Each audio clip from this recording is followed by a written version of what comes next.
बोलो गुरुदेव भगवान की जय। प्यारे कृष्ण कन्हैया लाल की जय। श्री शिव महापुराण 32वां अध्याय श्री रुद्र संहिता सती खंड चल रहा था। वीरभद्र और महाकाली की उत्पत्ति। 32वें अध्याय में वीरभद्र का जन्म, उत्पत्ति महाकाली की तथा यथोचित कर्म। नारद जी बोले, ब्रह्मा जी, उस आकाशवाणी को सुनकर दक्ष तथा अन्यों ने क्या किया वह सब मुझे सुनाइए। ब्रह्मा जी ने कहा, उस वाणी को सुनकर सभी देवता और मुनि आश्चर्य करने लगे और शिवजी की माया से किसी के मुंह से एक शब्द भी नहीं निकला। इधर भृगु के मंत्रों से उत्पन्न भृगु गणों द्वारा भगाए गए शिवजी के गण शिवजी की शरण में गए और सती शरीर त्याग आदि का सारा वृत्तांत कह सुनाया। उसे सुनकर पराक्रमी शंकर ने क्रोध का अंत नहीं रहा। लोक संहारकारी शंकर ने अपनी एक जटा उखाड़कर उसे एक पर्वत पर दे मारा, जिससे उसके 2 खंड हो गए और महाप्रलय के समान एक भयंकर शब्द के साथ महाबलशाली वीरभद्र उत्पन्न हो गए। फिर जटा के दूसरे भाग से अत्यंत भयंकर और करोड़ों भूतों से घिरी हुई महाकाली उत्पन्न हुई। तदनंतर महाबली वीरभद्र ने शिवजी को प्रणाम कर हाथ जोड़कर निवेदन किया कि हे प्रभु, मैं क्या करूं, मुझे शीघ्र आज्ञा दीजिए। यदि आप कहिए तो मैं क्षण भर में ही समुद्र को सोख डालूं, पर्वतों को चूर्ण कर दूं, ब्रह्मांड को भस्म कर डालूं और देवताओं और मुनीश्वरों को भस्म कर दूं। आपकी कृपा से मेरे लिए कोई भी कार्य करना अशक्य नहीं है। यह सुनकर मंगलापति भगवान शिव किंचित संतुष्ट हुए और वीरभद्र को आशीर्वाद देकर बोले कि हे तात वीरभद्र, ब्रह्मा का पुत्र दुष्ट यक्ष एक यज्ञ कर रहा है जो बड़ा अहंकारी और विशेषकर मेरा विरोधी है। तुम जाकर उसके यज्ञ को विध्वंस कर दो और देवता यक्ष गंधर्व जो वहाँ हो तो आज उन सब को भस्म कर डालो तथा ब्रह्मा विष्णु इंद्र यम कोई भी बचने न पावे। तुम्हारे वहाँ पहुँचने पर विश्व देवा आदि तुम्हारी स्तुति करेंगे, परंतु तुम उन्हें भी भस्म करके शीघ्र ही मेरे पास चले आना।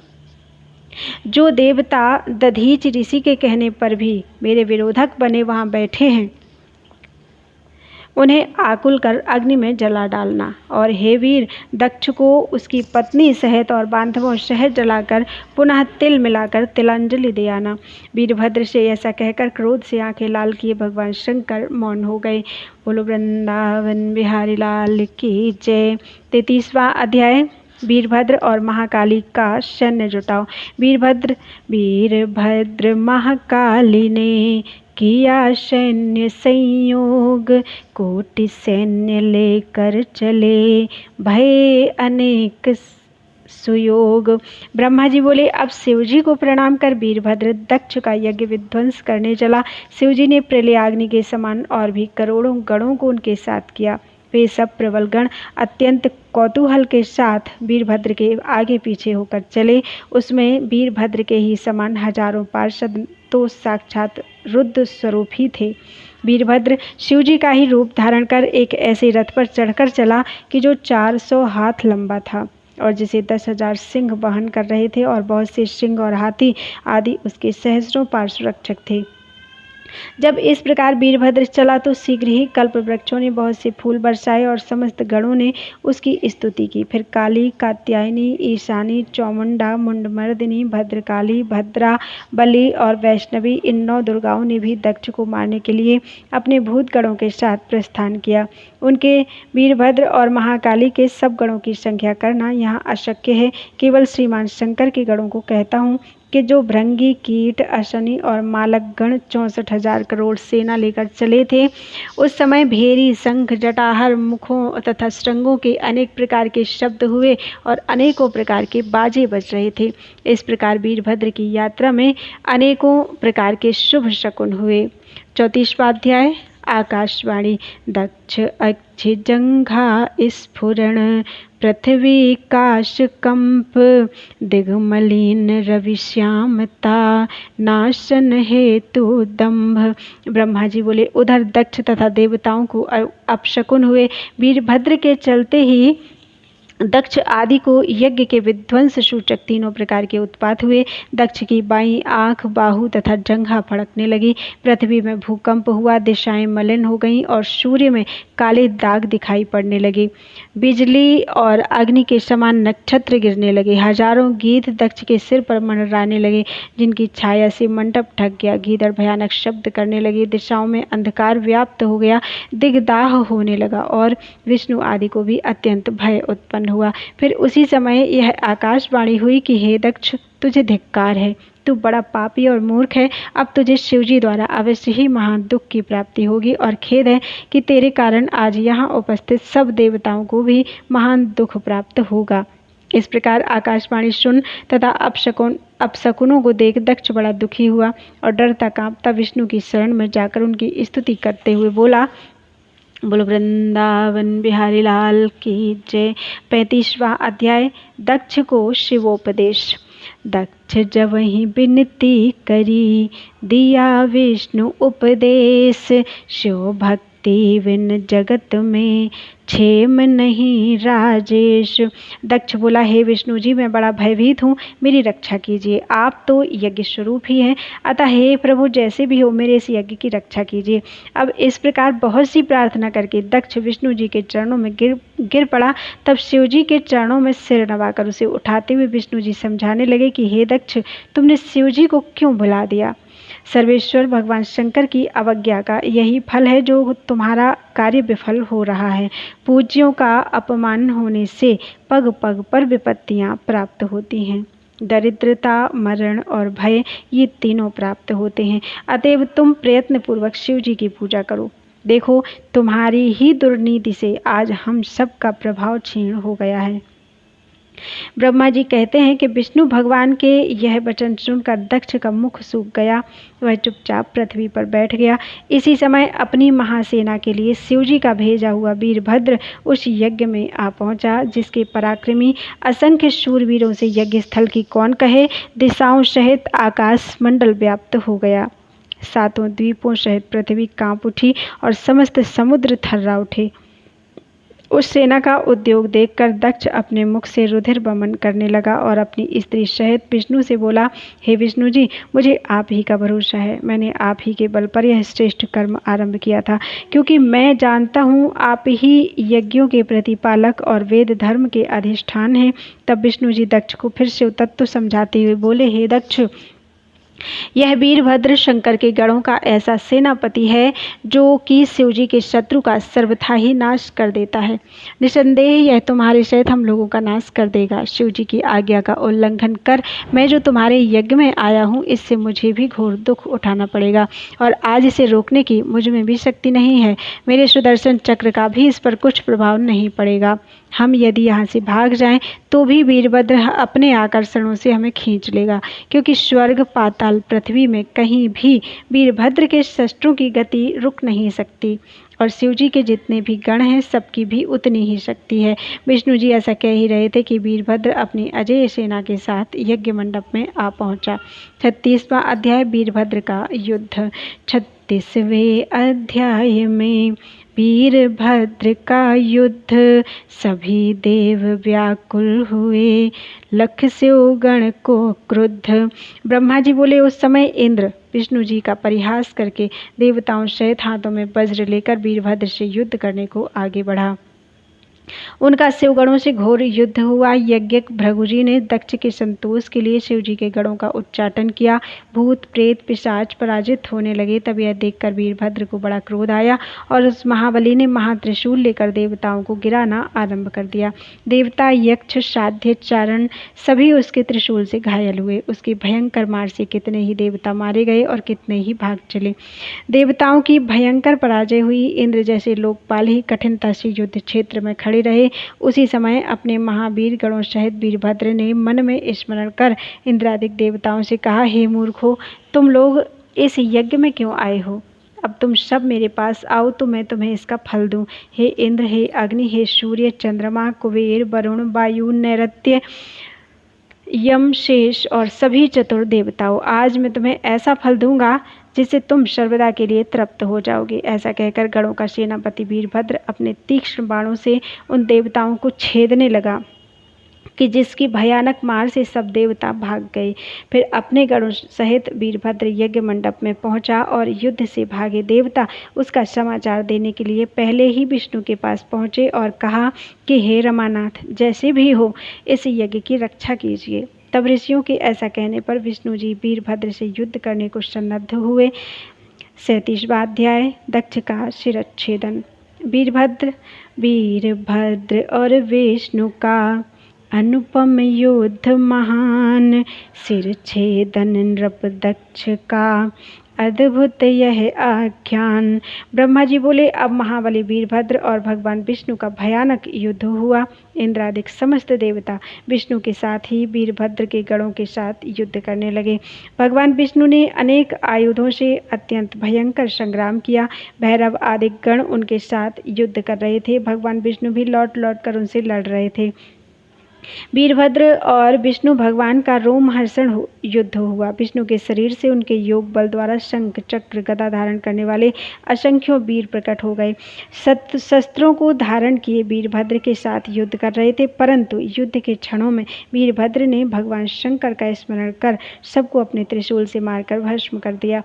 विष्णु के वक्षस्थल में त्रिशूल मारा, इससे भगवान मूर्छित होकर पृथ्वी पर गिर पड़े। फिर उठकर चक्र लेकर उसे मारने दौड़े, परंतु वीरभद्र ने अपने अद्भुत तेज से चक्र को वहीं रोक दिया। वह विष्णु के हाथ में ही रह गया। यह देखकर याज्ञिकों ने यज्ञ मंत्रों से उनका स्तंभन छुड़ाया। फिर विष्णु ने अपना सारंग धनुष उठाकर उस पर बाण चढ़ाया। तब तक भी वीरभद्र ने उन्हें 3 बाण मारकर उनके धनुष के 3 टुकड़े कर दिए। तब मुझे ब्रह्मा और सती ने विष्णु जी से शिव जी के उस महागण का परिचय दिया। उसे असह्य समझ विष्णु जी अंतर्ध्यान होकर अपने लोक को चले गए। मैं ब्रह्मा भी पुत्र शोक से पीड़ित सत्यलोक में चला आया और सोचने लगा कि अब क्या करूं। तब मेरे और विष्णु जी के चले जाने पर वीरभद्र ने सबको जीत कर मृग रूप धारण कर भागते हुए यज्ञ भगवान को पकड़ा और उनका सिर काट डाला तथा प्रजापति, धर्म, कश्यप और अरिष्टनेमि आदि मुनियों को पकड़कर उन्हें लातों से मारा। फिर उस प्रतापी वीरभद्र ने देव माता सरस्वती की अपनी नखों के अग्रभाग से नाक काट ली और अन्य देवताओं को भी पृथ्वी पर पटक पटक कर मार डाला। मणिभद्र नामक प्रतापी गण ने भृगु जी की छाती पर पैर रखकर उनकी दाढ़ी उखाड़ ली। पूषा शिव जी के शापित होने पर हंसे थे, इससे चंड ने बड़े वेग से उनके दांत उखाड़ लिए। फिर क्रुद्ध शिव जी के गणों ने दक्ष के यज्ञ में मलमूत्र की वर्षा कर उसे भ्रष्ट कर दिया और जो दक्ष वेदी के भीतर जा छिपा था उसे वहां से पकड़ वीरभद्र ने उसकी छाती पर चढ़कर हाथ से ही उसका सिर मरोड़ कर तोड़ डाला और अग्निकुंड में छोड़ दिया। इस प्रकार सब कार्य विजयी वीरभद्र कैलाश पर शिव जी के पास पहुंचा। सारे कार्य करके विजयी वीरभद्र कैलाश पर शिव जी के पास पहुंचा। शिव जी ने प्रसन्न होकर उसे अपने गणों का नायक बना लिया। 38वां अध्याय, शिव जी द्वारा दधीचि को अमरता आदि की प्राप्ति। शुभ नामक नृप की कथा, शुभ दधीचि का युद्ध, महामृत्युंजय की विधि, जिससे हुआ अबद्ध। सूत जी बोले, ब्रह्मा जी के इतना कहने पर नारद जी ने फिर उनसे पूछा कि हे ब्राह्मण, शिव विमुख होकर विष्णु जी दक्ष के यज्ञ से क्यों गए कि जिससे उनका अपमान हुआ? मेरे इस संदेह को दूर करने के लिए शिव जी का चरित्र सुनाइए। ब्रह्मा जी बोले, हे विप्रवर, मैं सबके संदेहों की निवृत्ति करने के लिए तुम्हें शिव जी का चरित्र सुनाता हूँ, आप श्रवण कीजिए। पहले कभी दधीचि साप से विष्णु का ज्ञान भ्रष्ट हो गया था, जिसके कारण ही वे दक्षराज के यज्ञ में गए थे। इस पर नारद जी ने पूछा कि मुनिश्रेष्ठ, दधीचि ने विष्णु जी को क्यों शाप दिया था? वे तो उनके परम सहायक ही थे। विष्णु जी ने उनका क्या बिगाड़ किया था? ब्रह्मा जी बोले, एक शुभ नामक राजा था जिससे दधीचि मुनि की बड़ी मित्रता थी। कुछ दिनों के पश्चात दधीचि से उसका एक बड़ा अनर्थकारी विवाद हो गया। दधीचि ने कहा, तीनों वर्णों में ब्राह्मण ही श्रेष्ठ है। इस पर राजा क्षुब्ध, जो लक्ष्मी के मद से चूर्ण था, उसने कहा, नहीं, सब वर्णों में श्रेष्ठ राजा है, राजा सर्वमय है, यह श्रुति का भी वाक्य है, जो सबसे बड़ा है वह मैं हूँ। इस पर दधीचि को बड़ा क्रोध आया। उन्होंने राजा क्षुब्ध के सिर में जोर का घूंसा मार दिया। क्षुब्ध मूर्छित होकर पृथ्वी पर गिर पड़ा, परंतु ज्यों ही सचेत होकर उठा कि उसी क्षण उस दुष्ट क्षुब्ध ने दधीच पर वज्र चला दिया। उससे घायल होकर दधीच मुनि पृथ्वी पर गिर पड़े। फिर संभल कर उठे तो उससे बदला लेने के लिए उन्होंने शुक्राचार्य का स्मरण किया। शुक्र आए, उन्होंने क्षुब्ध के प्रहार से उत्पन्न दधीचि के मर्म को ठीक कर दिया। फिर क्षुब्ध से बदला चुकाने के लिए उन्हें महामृत्युंजय मंत्र बतला दिया और कहा कि इस प्रकार मंत्र का जप कर तुम सभी कार्य कर सकते हो। दधीचि को ऐसा उपदेश कर शुक्राचार्य शंकर भगवान का स्मरण करते हुए अपने स्थान को चले गए। दधीचि मुनि शंकर भगवान का स्मरण करते रहे। तप करने के लिए वन को चले गए। वहां जाकर उन्होंने महामृत्युंजय का विधि पूर्वक जप कर शिव जी के लिए बड़ा तप किया। उस तप से प्रसन्न होकर भगवान शंकर मुनि के आगे आए और दधीचि से कहा, वर मांगो। भक्त श्रेष्ठ दधीचि ने कहा कि हे महादेव जी, आप मुझे 3 वर दीजिए। एक तो यह कि मेरे शरीर की अस्थियां वज्र के समान हो जाएं, दूसरी यह कि मैं सबसे अवध्य हूँ, और तीसरी यह कि मैं सर्वथा ही दीन न हूँ। शिवजी ने तथास्तु कहकर उन्हें वर दिया। मुनि ने प्रसन्न होकर शीघ्र ही राजा क्षुब्ध के पास आकर उनके सिर पर अपने चरणों का प्रहार किया। क्षुब्ध विष्णु जी का परम भक्त था, जिससे गर्वित होकर उसने दधीचि की छाती में वज्र मार दिया, परंतु शिवजी के वरदान से मुनिवर दधीचि को कुछ चोट न लगी। यह देखकर ब्रह्मा का पुत्र क्षुब्ध बड़ा विस्मित हुआ। मृत्युंजय के सेवक दधीचि ने उसे परास्त कर दिया। उस पराजय से लज्जित राजा क्षुब्ध वन में तपस्या करने चला गया। मुकुंद भगवान की आराधना की। उससे प्रसन्न होकर गरुड़ पर बैठे भगवान विष्णु उसे दर्शन देने आए। विष्णु भक्त क्षुब्ध ने उससे दधीचि द्वारा अपने अपमान की बात कहकर मृत्युंजय का प्रभाव कहा। विष्णु ने कहा, अवश्य शंकर के भक्त को किसी का भय नहीं है, उन्हें दुख देने से मुझे और देवताओं को शाप पड़ता है। उसी ब्राह्मण के शाप से तो अब दक्ष के यज्ञ में मेरा भी विनाश और पुनरुत्थान होगा। हे राजेंद्र, मैं सभी यत्न तो नहीं कर सकता, किंतु ऐसा कुछ अवश्य करूंगा कि जिससे दधीचि पर विजय प्राप्त हो। 39वां अध्याय विष्णु दधीचि संवाद। 39वें अध्याय में दधीचि विष्णु युद्ध प्राप्त पराजय विष्णु के आयुध भय अशुद्ध। ब्रह्मा जी बोले, अब एक दिन राजा क्षुब्ध का कार्य सिद्ध करने के लिए भगवान विष्णु महर्षि दधीचि के आश्रम में पहुंचे और उनसे कहा कि हे महर्षि, मैं आपसे एक वर मांगने आया हूँ। महर्षि दधीचि शिव के परम भक्त थे। उन्होंने जो नेत्र बंद किए तो शिव जी का ध्यान किया और उन्हें विष्णु का कपट ज्ञात हो गया। उन्होंने कहा, मैं सब समझ गया, परंतु आप भगवान हैं, मैं आपसे क्या कहूँ। फिर ब्राह्मण का वेश धरकर आए हैं। हे सुब्रत, आप इस वेश को त्याग दीजिए। राजा क्षुब्ध के कल्याणार्थ आप मुझसे छल करने आए हैं। लज्जित होकर विष्णु भगवान दधीचि को प्रणाम कर बोले कि हे महामुनि, अवश्य आपका कहना सत्य है और मैं जानता हूँ कि जब से आप शिव भक्त हुए हैं तब से आपको किसी का भय नहीं रहा, परंतु आप मेरे कहने से एक बार राजा क्षुब्ध के पास जाकर उससे यह कह दीजिए कि मैं तुमसे डरता हूँ। विष्णु की ऐसी बात सुनकर शैव श्रेष्ठ दधीचि ने हंसते हुए कहा कि मैं शिव जी के प्रभाव से कहीं किसी से तो डरता नहीं हूँ, फिर उससे क्या कहने जाऊँ। इस पर विष्णु जी को क्रोध आ गया और उन्होंने अपना चक्र उठा महर्षि दधीचि को मारना चाहा, परंतु ब्राह्मण पर वह नहीं चला। तब कुंठित दधीचि ने हंसते हुए भगवान विष्णु से कहा कि हे भगवान, यह शिव जी का दिया हुआ चक्र आप मुझ पर छोड़ना चाहते थे, परंतु नहीं चला। चलता भी तो कैसे? शिव जी का अष्ट मुझ जैसे ब्राह्मणों के लिए नहीं है। यदि आप क्रोधी ही हैं तो क्रम से ब्रह्मास्त्र आदि अस्त्रों तथा बाण आदि का प्रयोग कीजिए। फिर तो दधीचि को निरा ब्राह्मण और पराक्रमहीन समझ विष्णु ने क्रोध कर उन पर अपने सभी अस्त्र चलाई। देवताओं ने भी विष्णु की सहायता की। इंद्रादि देवों ने वेग से मुनि दधीचि पर अपने अस्त्रों को चलाया, परंतु शिव भक्त दधीचि ने मुट्ठी भर कुशा उठाकर जो उन पर छोड़ा तो शंकर के प्रभाव से वे कुशा कालाग्नि के समान त्रिशूल बनकर प्रलयाग्नि के समान अपनी ज्वालाओं से आयुधारी देवताओं का संहार करने लगे। विष्णु, यम और इंद्रादिक देवताओं के छोड़े अस्त्र उन त्रिशूलों को प्रणाम कर कुंठित हो गए। देवता पराक्रमहीन होकर वहां से भाग चले। केवल विष्णु जी युद्ध से परामुख नहीं हुए और शैव दधीचि भी शिव जी की कृपा से निर्भय होकर उनसे युद्ध करते ही रहे। भीषण युद्ध हुआ तब हे नारद, मैं विष्णु भक्त ब्रह्मा राजा शुभ को साथ लेकर उनका युद्ध देखने गया। मैंने निश्चेष्ट विष्णु भगवान तथा देवताओं को युद्ध करने से रोका और कहा, आप लोगों का प्रयास व्यर्थ है, इस ब्राह्मण को आप लोग नहीं जीत सकते। यह सुनकर विष्णु जी शांत होकर दधीचि मुनि की स्तुति करने लगे। राजा शुभ ने भी दीनता से मुनि के निकट जाकर उन्हें प्रणाम कर बड़ी प्रार्थना की। इससे प्रसन्न होकर मुनि दधीचि ने उन पर तो कृपा कर दी, पर विष्णु आदि पर उनका कोप कम नहीं हुआ। उन्होंने अपने हृदय में भगवान शंकर का स्मरण कर विष्णु सहित सब देवताओं को शाप दे दिया कि समय आने पर तुम लोग रुद्र की कोपाग्नि से भस्म हो जाओगे। दधीचि को प्रणाम कर शुभ अपने घर चला गया और विष्णु आदि देवता भी अपने लोक को गए। तब से उस स्थान का नाम थानेश्वर हुआ, जहाँ भगवान शंकर के दर्शन से सायुज्य मुक्ति प्राप्त होती है। 40वां अध्याय ब्रह्मा जी का उद्योग। ब्रह्मा विष्णु सदैव सब गए, ब्रह्मा विष्णु सदैव सब गए शंभु के पास, बहु प्रकार विनती करी काटो सबके पास। नारद जी बोले, हे महाभाग, अब आप मुझे वह चरित्र सुनाइए कि जब महावीर वीरभद्र दक्ष का यज्ञ विध्वंस कर कैलाश को गए तब क्या हुआ। ब्रह्मा जी बोले, जब रुद्र की सेना से घायल देवताओं ने मुझसे जाकर दक्ष यज्ञ विध्वंस का समाचार कहकर दक्ष के मारे जाने का समाचार दिया तो मुझे बड़ा क्रोध हुआ और मैं सोचने लगा कि अब देवताओं को सुखी बनाने के लिए मैं क्या करूं और दक्ष भी जीवित हो जाए तथा उसका यज्ञ भी पूर्ण होवे। तब विष्णु का स्मरण करते ही जो मुझे ज्ञान हुआ तो मैं उनके पास बैकुंठ लोक पहुंचा और विष्णु जी की जब स्तुति की तो उन्होंने मुझसे कहा कि दक्ष ने अपराध किया जो अपने यज्ञ में शिव जी को भाग नहीं दिया, जिसके लिए हम सभी शिव जी के अपराधी हैं। अतएव अब आप सभी देवता शिव जी की शरण में जाकर उनके चरण पकड़ उन्हें प्रसन्न करो, तभी शांति होगी, अन्यथा प्रलय हो जाएगी।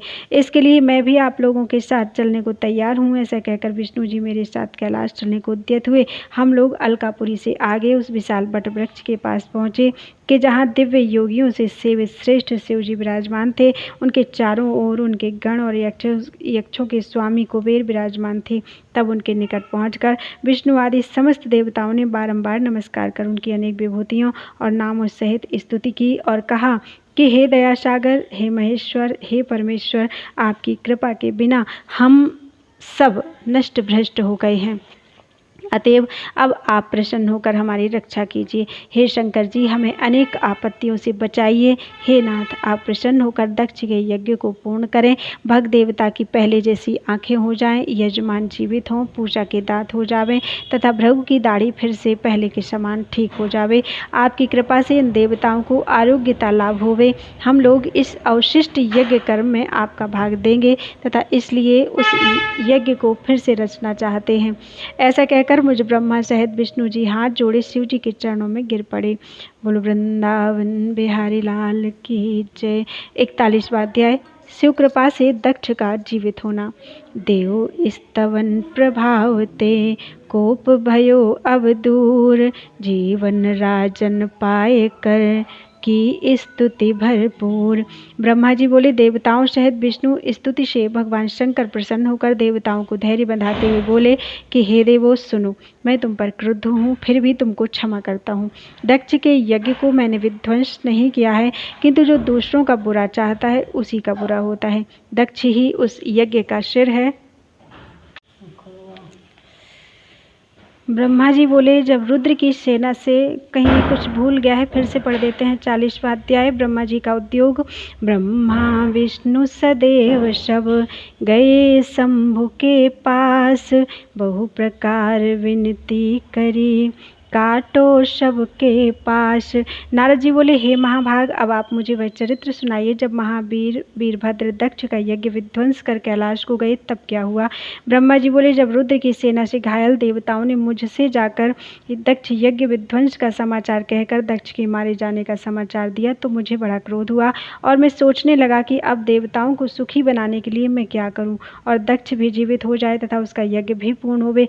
तब विष्णु का स्मरण करते ही मुझे जो ज्ञान हुआ तो मैं उनके पास बैकुंठ लोक पहुंचा और विष्णु जी की जब स्तुति की तो उन्होंने मुझसे कहा कि दक्ष ने अपराध किया जो अपने यज्ञ में शिव जी का भाग नहीं दिया, जिसके लिए हम सभी देवता शिव जी के अपराधी हैं। अतएव अब आप सभी देवता शिव जी की शरण में जाकर उनके चरण पकड़कर उन्हें प्रसन्न करो, तभी शांति होगी, अन्यथा प्रलय आ जाएगी। इसके लिए मैं भी आप लोगों के साथ चलने को तैयार हूँ। ऐसा कहकर विष्णु जी मेरे साथ कैलाश चलने को उद्यत हुए। हम लोग अलकापुरी से आगे उस विशाल वटवृक्ष के पास पहुँचे कि जहाँ दिव्य योगियों से सेवित श्रेष्ठ शिव जी विराजमान थे। उनके चारों ओर उनके गण और यक्षों के स्वामी कुबेर विराजमान थे। तब उनके निकट पहुँचकर विष्णु आदि समस्त देवताओं ने बार बार नमस्कार कर उनकी अनेक विभूतियों और नामों सहित स्तुति की और कहा कि हे दया सागर, हे महेश्वर, हे परमेश्वर, आपकी कृपा के बिना हम सब नष्ट भ्रष्ट हो गए हैं। अतएव अब आप प्रसन्न होकर हमारी रक्षा कीजिए। हे शंकर जी, हमें अनेक आपत्तियों से बचाइए। हे नाथ, आप प्रसन्न होकर दक्ष के यज्ञ को पूर्ण करें। भग देवता की पहले जैसी आंखें हो जाएं, यजमान जीवित हों, पूषा के दांत हो जावें तथा भृगु की दाढ़ी फिर पहले के समान ठीक हो जावे। आपकी कृपा से इन देवताओं को आरोग्यता लाभ होवे। हम लोग इस अवशिष्ट यज्ञ कर्म में आपका भाग देंगे तथा इसलिए उस यज्ञ को फिर से रचना चाहते हैं। ऐसा कहकर मुझ ब्रह्मा सहित विष्णु जी हाथ जोड़कर शिव जी के चरणों में गिर पड़े। 41वां अध्याय, शिव कृपा से दक्ष का जीवित होना। देव स्तवन प्रभावते कोप भयो अब दूर, जीवन राजन पाए कर की स्तुति भरपूर। ब्रह्मा जी बोले, देवताओं सहित विष्णु स्तुति से भगवान शंकर प्रसन्न होकर देवताओं को धैर्य बंधाते हुए बोले कि हे देवो सुनो, मैं तुम पर क्रुद्ध हूँ, फिर भी तुमको क्षमा करता हूँ। दक्ष के यज्ञ को मैंने विध्वंस नहीं किया है, किंतु जो दूसरों का बुरा चाहता है उसी का बुरा होता है। दक्ष ही उस यज्ञ का सिर है, अतएव उसका बकरे जैसा सिर होगा। भग देवता सूर्य के नेत्र से यज्ञ भाग को देखेंगे तथा पूषा के टूटे हुए दांत हो जाएंगे और यजमान दिए हुए यज्ञ के भाग का उपयोग कर सकेंगे। यह मैं सत्य कहता हूँ। मेरा विरोधक भृगु फिर बकरे सी दाढ़ी पाएगा और मेरे गणों द्वारा मारे गए देवताओं के टूटे हुए अंग भी ठीक हो जाएंगे और सभी अध्वर्यु प्रसन्न होंगे। यह कहकर वेदों के अनुसरण करता परम दयालु चराचरपति सम्राट शंकर मौन हो गए। तब उनका यह कहना सुनकर देवताओं को बड़ी प्रसन्नता हुई तथा सब ने शिव जी को धन्यवाद दिया। फिर देवर्षियों सहित शिव जी को उस यज्ञ में आने के लिए आमंत्रित कर हम लोग यज्ञ के उसी स्थान में आए जहाँ कनखल नामक स्थान में दक्ष ने यज्ञ आरंभ किया था। उसी समय भगवान शंकर ने वहां पहुंचकर वीरभद्र द्वारा भंग यज्ञ का निरीक्षण किया और देखा कि स्वाहा, स्वधा, पूषा, तुष्टि, धृति, सरस्वती और सभी ऋषि पितर अग्नि टूटे फूटे और कोई मरे हुए पड़े हैं। यज्ञ की यह दशा देखकर वीरभद्र को बुला भगवान शंकर ने हंसकर उससे कहा कि हे महाबाहो वीरभद्र, तुमने यह क्या किया? हे तात, तुमने ऋषियों को इतना कठिन दंड इतना शीघ्र दे डाला। अच्छा, तो अब तुम शीघ्र ही दक्ष का वह मृतक शरीर लाओ कि जिसने यज्ञ को आरंभ किया था। शिव जी के इतना कहते ही वीरभद्र ने दक्ष का सिर रहित शरीर लाकर शीघ्र ही उनके सामने रख दिया। तब उसे सिर रहित देखकर शिव जी ने वीरभद्र से कहा कि इसका सिर कहाँ है? वीरभद्र ने कहा, उसे तो मैंने पहले ही अग्नि में हवन कर दिया है। शिव जी ने देवताओं से कहा, देखो, मैंने जो पहले कहा था वही हुआ। फिर भगवान शंकर ने यथोचित पशु अर्थात बकरे का सिर लेकर प्रजापति दक्ष के सिर पर जोड़ दिया और ज्यों ही कृपा दृष्टि से देखा वह जीवित होकर उठ बैठा। उसने उठते ही प्रसन्न चित्त होकर शंकर भगवान का दर्शन किया। उसका कलुषित हृदय निर्मल हो गया। फिर त्यों ही कल्याणकारक भगवान शिव की विनम्र भाव से स्तुति करने लगा। उसकी स्तुति सुनकर भगवान शंकर प्रसन्न हो गए और पुनः विष्णु और मुझ ब्रह्मा ने भी इंद्रादि देवताओं और लोकपालों सहित शंकर जी की स्तुति की। 42वां अध्याय, सती खंड का स्तुति फल आदि। 42वें अध्याय में शंभु करें बखान, सती खंड के श्रवण ते पावत जग सम्मान। ब्रह्मा जी बोले, इन स्तुतियों को सुनकर शंकर जी प्रसन्न हो गए और उन्होंने सबकी ओर कृपा दृष्टि से देखकर दक्ष से कहा कि हे प्रजापति दक्ष, सुनो, यद्यपि मैं स्वतंत्र ईश्वर हूँ तथापि भक्तों के वश में हूँ। चारों भक्तों में ज्ञानी सबसे श्रेष्ठ हैं। ज्ञानी मेरा ही स्वरूप है और उससे अधिक प्रिय मुझे कोई नहीं है। वह कर्मपरायण मनुष्य मूर्ख है जो वेद, यज्ञ, दान और तप आदि से मुझे जानना चाहता है। इसी प्रकार तू केवल कर्म के द्वारा ही संसार सागर से तरना चाहता था। तेरा यह कर्म मुझे अच्छा नहीं लगा और मैंने तेरे यज्ञ का विध्वंस कर दिया। हे दक्ष, अब तू मुझे परमेश्वर मानकर बुद्धिपूर्वक ज्ञानपरायण होकर सावधानी से कर्म कर। तू यह जान कि मैं शंकर ही संपूर्ण जगत का दृष्टा हूँ। मैं ही जगत की उत्पत्ति, स्थिति और संहार करता हूँ और क्रिया के अनुसार विभिन्न नामों को धारण करता हूँ। विष्णु भक्त की निंदा नहीं कर सकता। मेरा भी भक्त विष्णु की निंदा नहीं कर सकता। यदि ऐसा करेगा तो हम दोनों के शाप से। विष्णु भक्त का अर्थ यह नहीं है कि वह मेरी निंदा करे और शिव भक्त की विष्णु की निंदा नहीं कर सकता। यदि ऐसा करेगा तो हम दोनों के हिसाब से उसे तत्व की प्राप्ति नहीं हो सकती। इस प्रकार शंकर जी के सुख कारक वचनों से वहाँ स्थित देवता मुनि सभी प्रसन्न हो गए। दक्ष बड़े प्रेम से शिव की भक्ति करने लगा। समस्त देवता कुटुंब सहित शंकर भगवान को परमेश्वर मानने लगे। जिसने जैसी स्तुति की थी शंकर भगवान ने उसे वैसा ही वर दिया। दक्ष प्रसन्न होकर शीघ्र ही शिव जी का नाम जपने लगा। शिव जी की कृपा से उसने अपना यज्ञ पूर्ण किया। सब देवताओं को यथा योग्य उनका भाग मिला। शिव जी को भी उनका भाग दिया गया। ब्राह्मणों को भी बहुत सा दान दिया गया। दक्ष ने विधिपूर्वक ऋत्विजों द्वारा यज्ञ के बड़े कार्य को समाप्त कराया। पर ब्रह्म शंकर की कृपा से यज्ञ पूर्ण हुआ। सब देवता और ऋषि आदि भगवान शंकर का यश गाते हुए अपने धाम को चले गए। मैं और विष्णु भी मंगलदायक उनके सब नामों का उच्चारण करते हुए अपने लोक को चले गए। दक्ष ने सत्पुरुषों की गति पाकर शंकर जी का बड़ा सत्कार किया। फिर वे भी अपने गणों के साथ कैलाश पर्वत को चले गए। इस चरित्र को पढ़ने सुनने वाला ज्ञानी होकर उत्तम सुख और दिव्य गति को प्राप्त होता है। इस प्रकार दक्ष पुत्री सती देवी अपना शरीर त्याग कर हिमालय की पत्नी मैना के गर्भ से उत्पन्न हुई और महातप कर फिर शिव को प्राप्त हुई। इति श्री रुद्र संहिता द्वितीय खंडम। रुद्र संहिता सती खंड आज पूरा हो चुका है और कल से होगा रुद्र संहिता पार्वती खंड। बोलो वृंदावन बिहारी लाल की जय।